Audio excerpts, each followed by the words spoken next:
Bienvenidos a Confabulario TV, una coproducción de Canal 22 y El Universal. Yo soy Dalia Valp y él es mi compañero Jesús Díaz. Hola Dalia, pues es un privilegio compartir este espacio con ustedes. Espero que disfruten de esta emisión dedicada a explorar la presencia de la cultura alemana en México.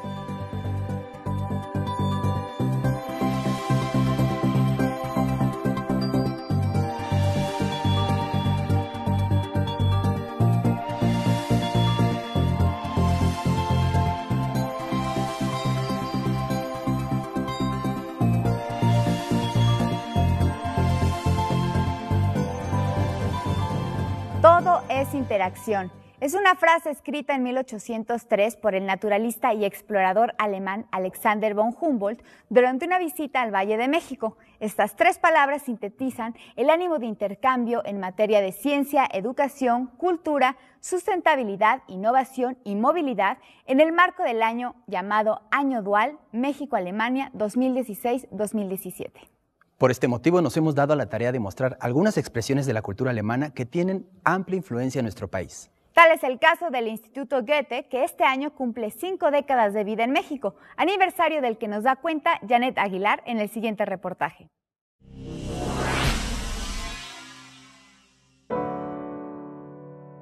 La literatura y la enseñanza del idioma son pilares sobre los que se fincó el nacimiento del Instituto Goethe en México en 1966.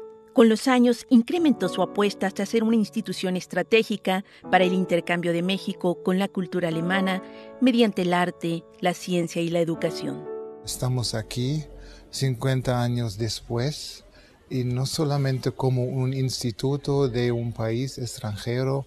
El Goethe en México es parte de la escena cultural mexicana.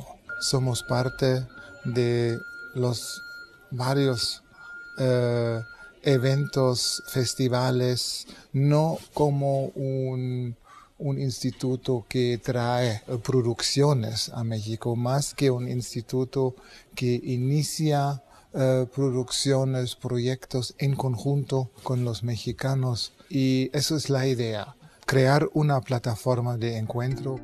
El Goethe, ubicado en la colonia Roma, es una institución independiente del gobierno alemán y autosustentable.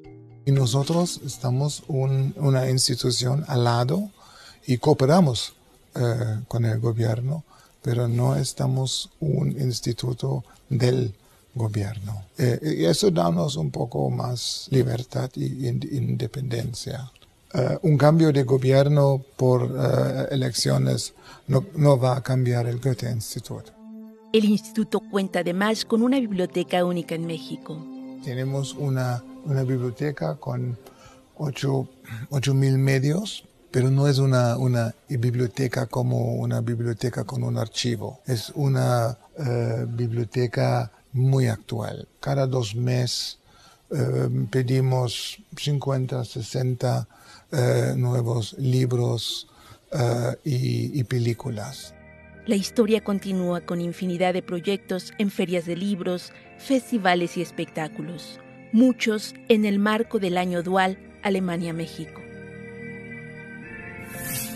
Como decía su director, el Instituto Goethe es una agrupación independiente que también colabora con el gobierno alemán, de ahí que haya podido organizar más de 120 proyectos y cerca de 1,000 actividades para este Año Dual Alemania-México.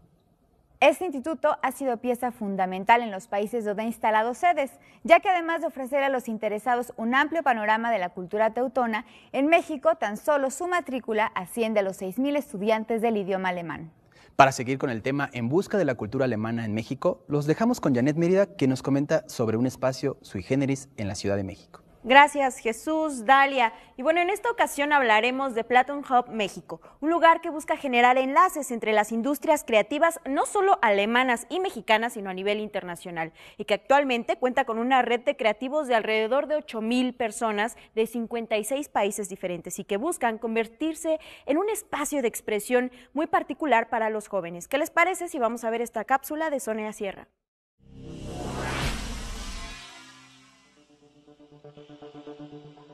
Que el mundo puede cambiar a través de la cultura es la promesa de Platón. En el Año Dual Alemania-México llega al país esta plataforma que nació con el milenio en Berlín. una organización que busca funcionar muy idealistamente, pero al mismo tiempo con proyectos que son fundamentados o hechos a partir de colaboraciones muy reales y que funciona de una manera más orgánica. Platoon fue fundada en Alemania, en Berlín, por Christoph Frank y Tom Bashman, como una organización hecha por creativos. Platoon impulsa actividades sustentables y de colaboración y conecta artistas, gestores y diseñadores del mundo a que se sumen a los más de 8.000 afiliados con que cuenta en sus sedes de Berlín y Seúl. De verdad no importa de qué nacionalidad eres, pero qué son tus ideas o tus fundamentos personales lo que te hace identificar con las personas que son parte de este trabajo, ¿no? Color Local, de los ilustradores Gibran Turón y Lucila Rodarte, es uno de los más de 300 proyectos afiliados en México a Platoon. Y en todo esto que está alrededor de Platoon me pareció muy favorable y pues tenía algo de tiempo ya buscando un espacio como que nos permitiera sin ningún límite, que nos dejara como explayarnos de esta manera, ¿no? Cuando las economías fallan por no ser sustentables, por la desigualdad que impera, la comunidad de Platoon mira al desarrollo cultural para provocar una revolución desde el acto de crear. Platoon Hub México funciona como una plataforma de proyectos creativos que está en busca de nuevos talentos y pretende integrar áreas relacionadas con el arte, el diseño, la música electrónica, la moda, el cine, el performance y hasta la tecnología. La plataforma concluirá sus actividades en nuestro país en noviembre de este año. Ahora iremos a un corte, pero antes queremos compartir con ustedes algunas imágenes históricas publicadas en el diario El Universal y que pertenecen al alemán Hugo Breme y al ruso Sergei Eisenstein y que forman parte del 100º aniversario de este diario. Vamos a verlas.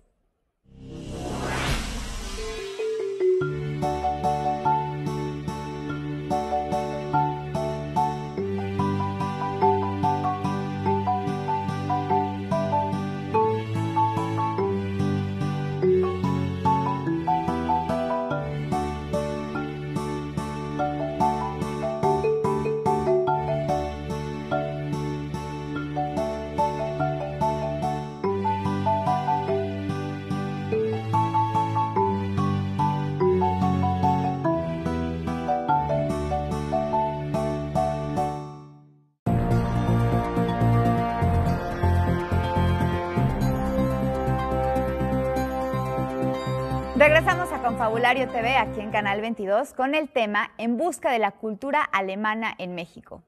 Y enseguida tenemos el comentario editorial de Julio Aguilar, quien es el editor de suplemento de cultura que aparece todos los domingos en El Universal. ¿Cómo estás, Julio? Bien, gracias, Jesús. ¿Qué tal? Hola, Dalia. Hola, Julio. Estamos en el año dual México-Alemania, un año para conocernos o reconocernos entre mexicanos y alemanes. Con Alemania no tenemos los vínculos históricos ni la cercanía que hemos tenido con el ámbito anglosajón, con la cultura de la francofonía, ni tampoco, ya no digamos, con Hispanoamérica, pero hemos tenido encuentros. Nuestro emblema más fuerte es el Barón de Humboldt. Él representa lo mejor de nuestra relación, pero tenemos muchas otras historias buenas y algunos desencuentros. Esos ya son historia. Valen la pena ahora conocerlos en este programa especial de Confabulario Televisión. Por supuesto, Julio. Muchas gracias por tus comentarios. Gracias, Dalia. Gracias, Jesús. Y bueno, además de exponentes de la fotografía, como ya vimos de Hugo Breme, México ha sido lugar de inspiración para otros artífices de la lente de origen alemán, como Guillermo Kahlo, Franz Mayer o Walter Reuter. Alemana de nacimiento, Christa Carey llegó a la Ciudad de México a la edad de 20 años y estudió fotografía con el maestro Lázaro Blanco en Casa del Lago. Esta destacada fotoreportera trabajó profesionalmente en varios periódicos. Luego se dedicó a la integración y registro de acervos fotográficos de teatro y danza en combinación con instituciones especializadas en estos temas, además de la cobertura que ha realizado por 14 años del Festival Internacional Cervantino. En 2015, Christa fue reconocida con el premio Cámara de Plata por su trayectoria en el periodismo mexicano. A continuación, reproducimos la charla que sostuvo con ella Alida Piñón.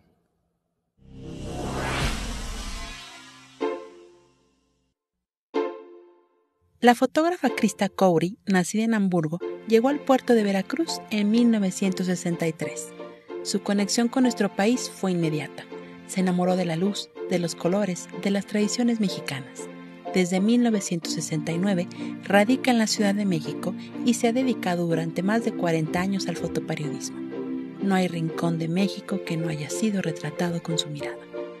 Cuando tú vienes de Europa, un país como México te sorprende en todos sentidos, empezando por la luz. La luz que hay aquí, no la hay allá. Sus fotografías se han publicado en decenas de periódicos y revistas, tanto nacionales como extranjeros. Es especialista en fotografía de artes escénicas y recientemente donó su acervo al Centro de Investigación, Documentación e Información de la Danza José Limón. Yo he retratado política, no nada más artistas, muchos, bueno, pero he retratado todo, presidentes, paisajes. Lo único que no he retratado realmente es policía y deporte. Pero en el periódico 1+1, donde trabajé 25 años, hicimos de todo. Cubrí mucho presidencia, viajé mucho en las giras presidenciales. Recorrí el país no sé cuántas veces por aire, mar y tierra. En la fotografía encontré muy rápido una profesión fascinante y le dediqué mi vida a la fotografía, 40 años de ser una fotógrafa muy feliz. Y siempre en estado de alerta. Sus lazos con Alemania son poderosos, pero es México su casa. Y su mirada ha sido testigo de la transformación de un país y sus fotografías han enriquecido nuestra memoria visual. Cabe destacar que ella fue formada en México. Sin embargo, no cabe duda que el trabajo de los extranjeros que vienen a radicar a nuestro país enriquece nuestra mirada. Y una mirada aguda como la de Christa Cowry, capaz de reconocer, como ella misma dijo en un homenaje que le hicieron el año pasado, la magia, la poesía y el hechizo de las artes escénicas en México. Y para seguir conociendo más el mundo germano, hoy nos acompaña en el estudio un cuentista y novelista mexicano que también ha sido traductor del alemán al español de la obra de Novalis, Joseph Roth y Ernest Junger, entre otros. Los dejamos con nuestra compañera Janet Mérida.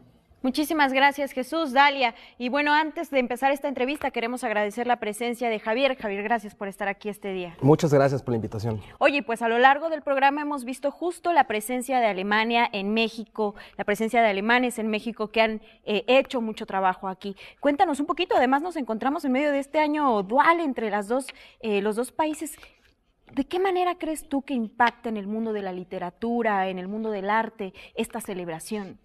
Bueno, es una relación antiquísima y que no se conoce tanto. Por ejemplo, el apellido alemán es un apellido muy común en México. Incluso hubo un presidente de la República que se apellidaba Alemán, Miguel Alemán. Y ese apellido, según Marianne Bopp, probablemente procede de los soldados alemanes que venían con Hernán Cortés en el ejército español durante la conquista, de los que no se sabe mucho, pero es muy posible que de ahí proceda el apellido alemán, que es muy común. Luego, pues, prácticamente en los primeros años del virreinato, hay alemanes como Enrico Martínez, que en realidad se llamaba Heinrich Martin, y venía de Hamburgo, el que hace el desagüe del Valle de México. También hay gente que viene con los cleros, por ejemplo, con las órdenes religiosas. El famoso jesuita, el padre Quino, también era alemán. Y la historia del libro también tiene que ver con Alemania, porque efectivamente el primer impresor en México es Juan Pablos, Giovanni Paoli se llamaba originalmente, que parece ser que estudió en el mismo colegio que Aldo Manuzio, pero él era un enviado de un impresor alemán que estaba en Sevilla, hijo de un impresor alemán que estaba en Sevilla, que se llamaba Johann Grünberger, Grünberger, y él lo había enviado a México como uno de sus representantes. Y entonces el primer libro que tiene impreso, parece que en América Latina, que es de Fray Juan de Zumárraga, el arzobispo, que es el que lo había contactado con el virrey Antonio de Mendoza, es Grünberger, que es un alemán que tiene que ver con el libro. Entonces la historia ya viene desde ese entonces, y yo creo que no ha dejado de haber una gran relación entre la cultura alemana y los alemanes y México, tanto alemanes en México y mexicanos en Alemania, o repercusiones de cosas que han sucedido en Alemania, como la famosa traducción de Marianne Frank de Juan Rulfo, que a Juan Rulfo no lo han dejado de difamar, y a su familia, imagínense cómo era antes de que fuera traducido al alemán, y fue cuando ya empezó a tomarse mucho más en serio, pues una obra fundamental, si no es que la obra esencial de la literatura moderna mexicana, ¿no? Oye, y ahorita comenzabas que sí es antiquísima, pero poco conocida. ¿Qué atribuyes que no se tenga esa percepción como ahorita nos lo estás poniendo de todo tiene que ver con Alemania de alguna manera y el mexicano sí se sienta tal vez un poco distante de esta cultura? Bueno, porque la relación con España es muchísimo mayor, o con Estados Unidos. Mucho o algo de las relaciones de Alemania, México, Francia, Inglaterra con el gobierno con México queda muy bien explicado en el libro de Friedrich Katz, que es el austriaco, pero está la relación México-Alemania, Estados Unidos, y cómo el poder o los intereses económicos de Estados Unidos se han impuesto, y por eso no hay mayor relación, digamos, económica con Alemania, pero sigue habiéndola. Hay una fábrica de coches muy famosa, Volkswagen, en Puebla, por ejemplo, y la minería, toda la cartografía, muchísimo la cartografía del siglo XIX, o las primeras cartografías que se hacen de México las hacen alemanes. Por ejemplo, ¿cómo se llamaba? Isidor Epstein hace la de Aguascalientes, que luego edita periódicos alemanes. También yo creo que se debe a que los alemanes les gusta ser más discretos, no son tan llamativos como otro tipo de colonias o de pueblos. Prefieren ser más discretos. Pero siempre ha habido una gran interacción entre alemanes y mexicanos. Ahora, lo que me causa mucha curiosidad es tú, siendo periodista, escritor, apasionado también de los deportes, por lo que puedo saber, ¿en qué momento surgió en ti este interés por la literatura alemana que te llevó a estudiar letras en la UNAM, literatura alemana en la UNAM, alemana, sí. Y posteriormente convertirte en traductor de estos autores? Literatura alemana que además fue fundada por una mujer brillantísima, Marianne Bopp, que es una grandísima traductora, entre otras cosas, tiene una traducción de los Nibelungos en porrúa, en sepan cuántos, en verso. Y ella es la fundadora, una de las fundadoras de la carrera de letras modernas. Y yo originalmente quería ser cineasta, futbolista, filósofo, y por la filosofía llegué yo a la cultura alemana. Nietzsche, Schopenhauer. ¿Te parece si hacemos una pequeña pausa y ahorita nos terminas de contar esto? Sí. Bueno, pues vamos a una pequeña pausa, como te decíamos, seguimos con Javier García Galeano en Confabulario TV, no se vayan.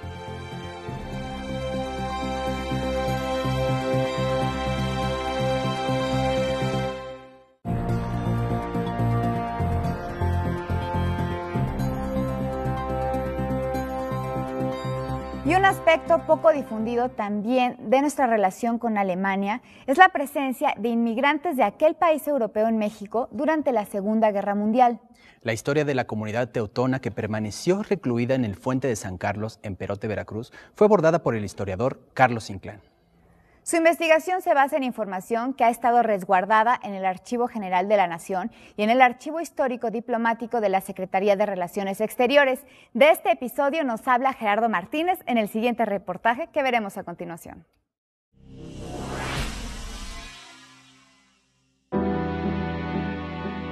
Uno de los escenarios más relevantes en la historia común entre México y Alemania es la fortaleza de Perote, donde el gobierno mexicano internó durante la Segunda Guerra Mundial a centenares de marineros alemanes e italianos ajenos a las actividades bélicas.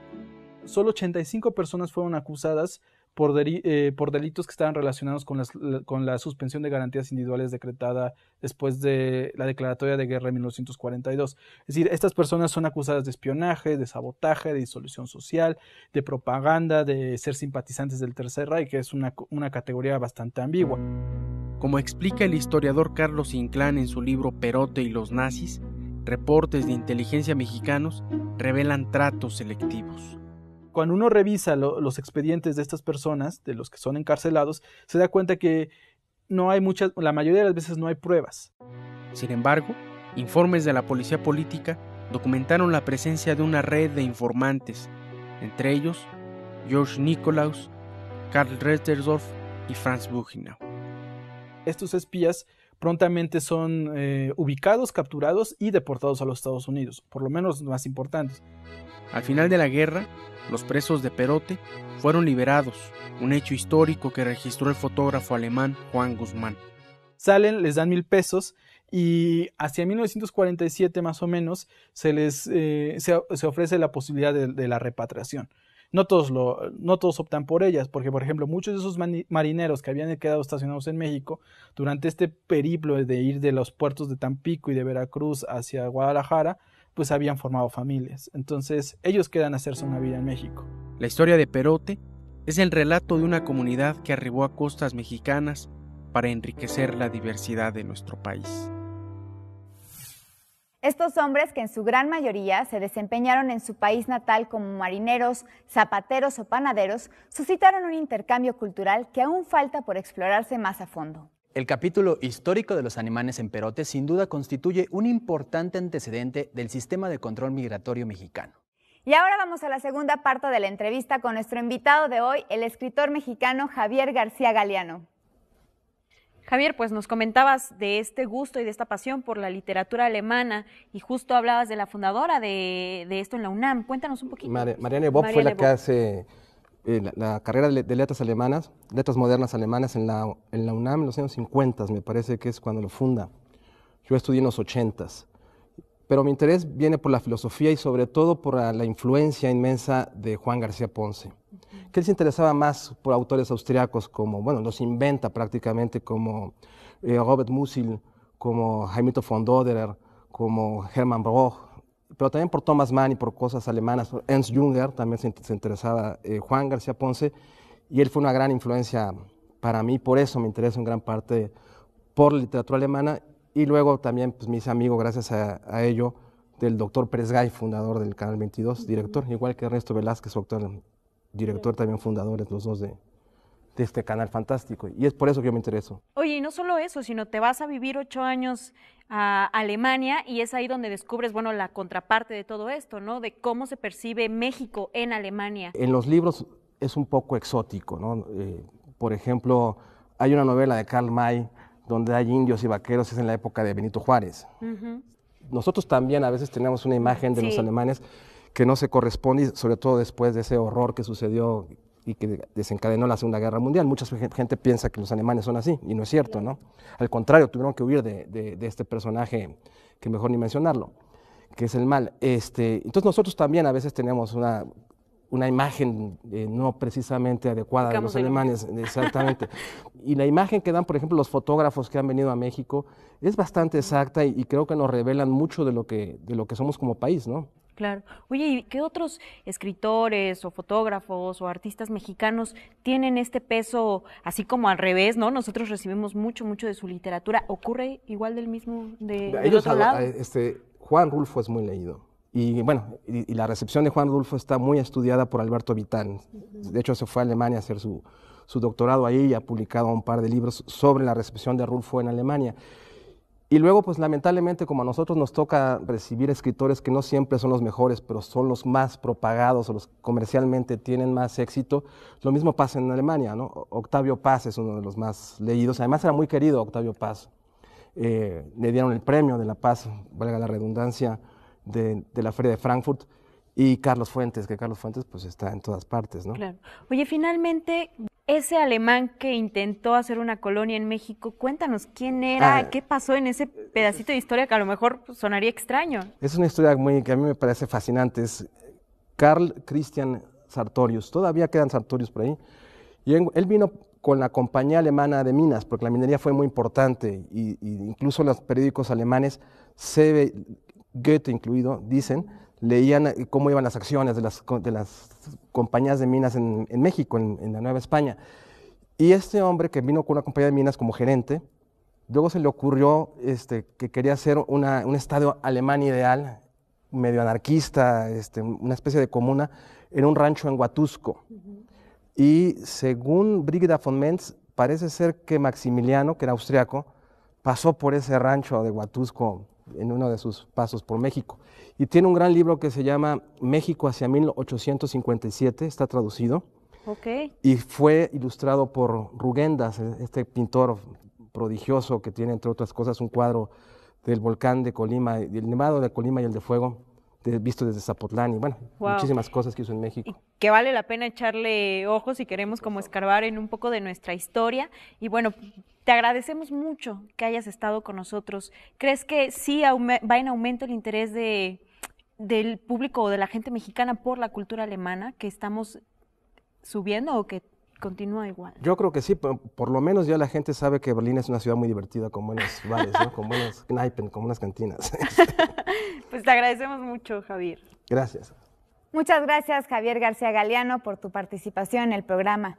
Y para terminar con el tema En busca de la cultura alemana en México, ¿qué tenemos, Jesús? En esta ocasión nos llegan a la mesa de recomendaciones 2 títulos apasionantes. La primera es De la finitud, el libro escrito por Günter Grass, editado por Alfaguara. Consciente de que esta sería su última entrega literaria, el Premio Nobel alemán integró una especie de diario en el que mezcló textos de ensayo con poemas e ilustraciones propias, con reflexiones en torno a la libertad, la política, el amor, el miedo a la pérdida y la muerte. Una visión íntima y personal del autor del Tambor de Hojalata. Nuestra segunda recomendación es un clásico. Se trata de Demian, de Hermann Hesse, reeditada hace poco por la Alianza Editorial. Publicada por primera vez en 1919, esta novela cuenta la historia de Emil Sinclair, alter ego de su autor, quien narra la ruptura con el mundo seguro de su infancia para dar paso a la edad adulta, lo que conlleva el progreso de una búsqueda de identidad y la manera en la que el protagonista trazará su propio destino. Pues bien, con estas recomendaciones llegamos al final del programa. Los invitamos a seguir participando en nuestras redes sociales. Muchas gracias por acompañarnos. Los esperamos en la próxima emisión de Confabulario TV, una coproducción de Canal 22 y El Universal.